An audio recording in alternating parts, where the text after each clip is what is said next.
Yes, this is yet another video reminiscing about Dark Souls, but hey, I haven't done one yet, and I figured it could be fun, especially with the stress of school ramping up and the cold setting in. I see no better time to revisit one of my favorite games. If you're not already, please do consider subscribing because it really helps me, and I'm copping the cat ear headphones at 10k, but with all that crap out of the way, I present you with Dark Souls is just better. Now, I figured I'd start with how I got into these games, because I think it's a little different than most people's experience. See, I was 9 years old when I first gave it a go. Thanks, Dad. Now, most kids my age were either sitting there having a Lunchable with the boys or communicating with a Minecraft YouTuber, so I was definitely the outlier. Sadly though, I quit after getting cursed into depths, and I figured that was that. Too hard for me. Back to playing Fortnite for the next year. That is, until I got bored with that and decided to boot up old Dark Souls again and fix my save file. After I had the curse cleared up, I was on the road again, and little 10-year-old old boy C completed the game and unknowingly experienced the most peak moment of my life. That's right, it was all downhill from there.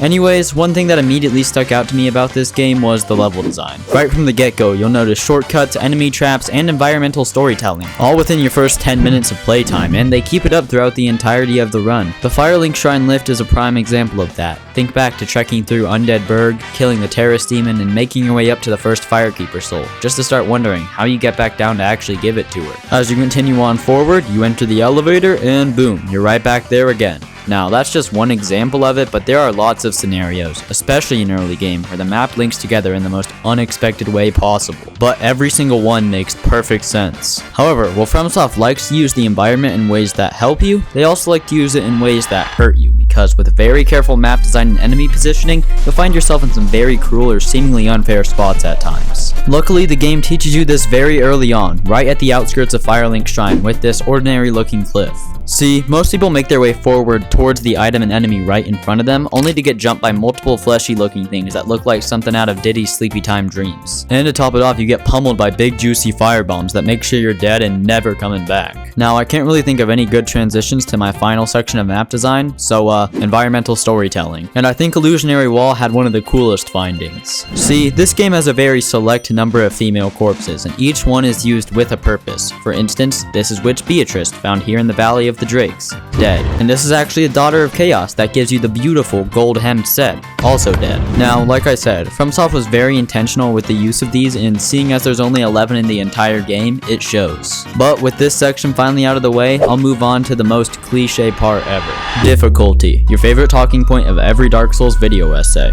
I think it's still valid though, because no matter how much time passes, it's still literally the thing that started the series. You're either a Redditor in your mom's basement who can't stand a good challenge, or a Giga Chad who looks at it as another point for you to grow. And I mean, look at me. I'm walking proof that even the stupidest human beings on the planet can beat and fall in love with Dark Souls. So why? Why are people consistently drawn to these games despite the challenge, despite the pain and suffering? And it boils down to one simple thing: the reward. After beating a boss you spent hours, hell, days on, you'll usually get that rush of adrenaline, or in my case, scream super loud until your family tells you to shut up. But that's exactly why most people keep coming back. It's that Soulsborne high. Now, this isn't the first time I've seen this used before, because it's not truly exclusive to the franchise. In fact, games have been using this for over 40 years. Take a look back at the NES. See, me and my dad have been on a mission to play through every game on there. Go check out School in the Classics, linked in the description. But that experience has truly made me realize how difficulty has been used as a reward system since the very beginnings. However, 80s and 90s games are still obviously much more difficult, which is why FromSoft took a more modern approach to it. Things like bonfires, boss runbacks, and enemy AI really help boost the difficulty while keeping it fair. And that's really the core of it. They found the perfect balance of fun and challenge, at least for me anyways, and that's what truly helped get these games into the mainstream. Now, I understand just about everything I said applies to the Souls series as a whole, but I was just using that to establish the grounds for what I'm going to talk about next. Actually handling the difficulty, because Dark Souls 1 approaches it much differently than something like Elden Ring, and that's because of one mechanic: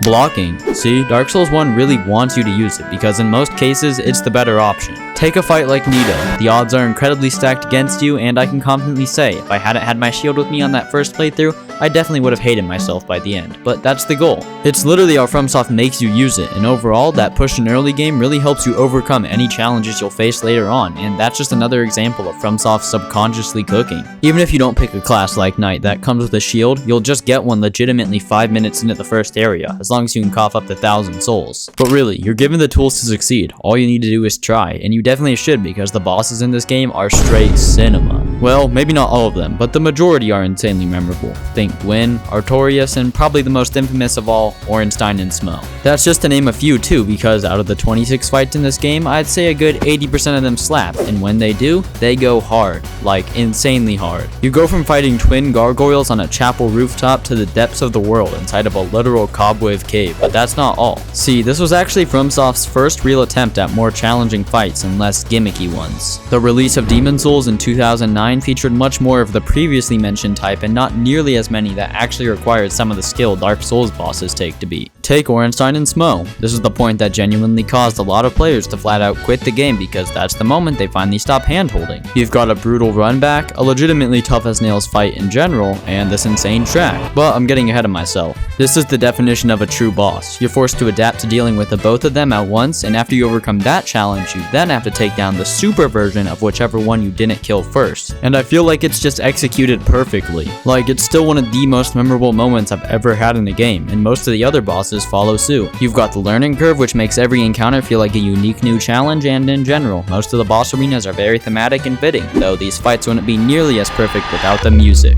See, the entire soundtrack was composed by one singular guy, Motoi Sakuraba, who also worked on Mario Golf, strangely enough, but that's besides the point. This man single-handedly made the best songs of my childhood. Though Gargoyles was the #1 on my Spotify Wrapped, and that was when I was sharing an account with my parents too. But there's a good reason for that. If you're involved with anything game dev, then you'll know that a soundtrack can either make or break a game. For instance, Resident Evil Director's Cut, which added DualShock support, had to get theirs changed for legal reasons, which meant the new score was rushed and allowed bangers like this to start dropping. It sounds like some kid clicking random keys on a keyboard. Luckily for us though, Dark Souls didn't have to deal with that problem and has some of the most memorable tracks ever, specifically Firelink Shrine. You'll find YouTubers in literally any niche using this song in some way, shape, or form, and that's because of how majestic it is. In this world of sorrow and despair, this melody feels almost bittersweet, and it conveys that perfectly. Dark Souls isn't all just area music though, because almost every boss has its own track as well. Even Pinwheel jumped in on the action. It seems like almost every orchestral movement in the game is the most powerful thing known to man. Even the basic bosses like Sanctuary Guardian get an absolutely insane song. Also, Sanctuary Guardian is the most underrated boss, but anyway, I can't have a section about music and not talk about Gwyn's theme because it's enough to move a grown man to tears. It's also one of the most joked about songs on the internet, with videos getting millions of views for using the words plin plin plon. Like, I'ma have to start abusing that here soon. The bills are too high. Anyways, I've rambled about my love of music a little too much here, and I do have one more thing I want to talk about, and that's its cultural influence. You can't even play a third-person medieval game anymore without seeing some mechanic, weapon, or even flat-out reference from Dark Souls, and for good reason.